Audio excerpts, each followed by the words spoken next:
The guard didn't look at my face when he said it. "You can wait outside." His hand hovered near my chest, polite, firm, final. Inside, crystal chandeliers bled white light onto linen tables. Laughter clinked like glassware. Applause rolled in soft, obedient waves. I stood between velvet rope and polished marble, holding an invitation with my name spelled correctly for once. My wife caught my eye from across the room. She smiled. Not warmth, not surprise, calculation. "Why would we waste a seat on you?" she said. "Not loud enough for anyone else, just enough for me." I looked around. Every other man had a chair, hands on backs, elbows brushing silk sleeves, belonging granted without question. She leaned closer to him, her hand on his wrist like muscle memory. Younger, sharper suit, the kind of smile you practice in mirrors. I felt nothing at first. That's how I knew something had finally broken. I took out my phone, typed one line, sent it. "Check your email." Then I turned and walked away, the door sealing behind me like a vault. I told myself I'd suspected this moment for years, the absences disguised as meetings, the way she stopped arguing, because indifference is cheaper than lies. The subtle edits to her life where I no longer fit. But knowing something is wrong isn't the same as watching it perform for an audience. In the car, my hands were steady, my chest was not.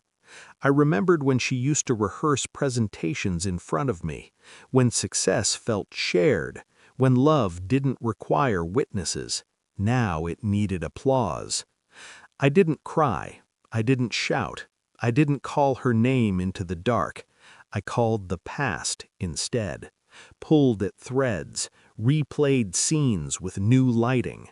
Every compliment she gave him echoed backward in time, hollowing out my own memories. The betrayal wasn't just the affair, it was the erasure. I had been edited out of my own life.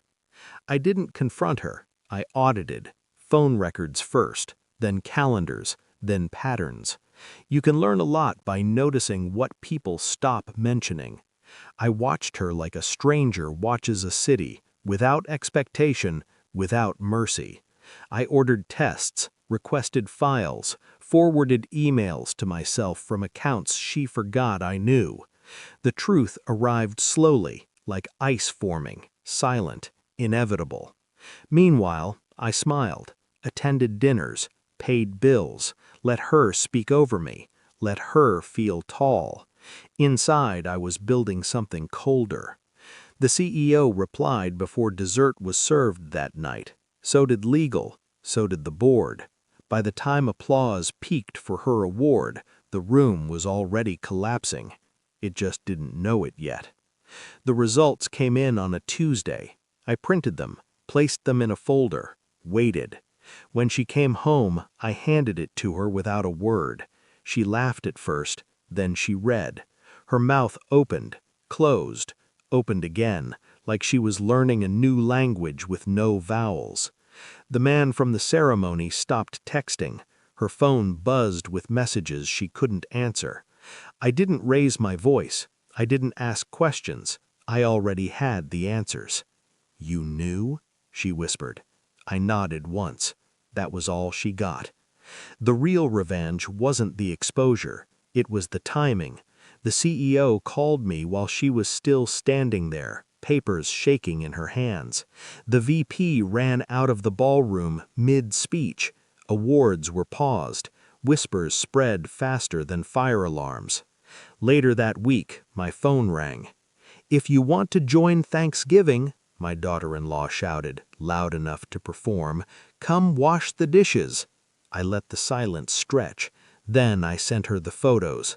Snow-draped mountains, glass walls, a villa cut into Switzerland like it belonged there, wealth that didn't announce itself, power that didn't need approval.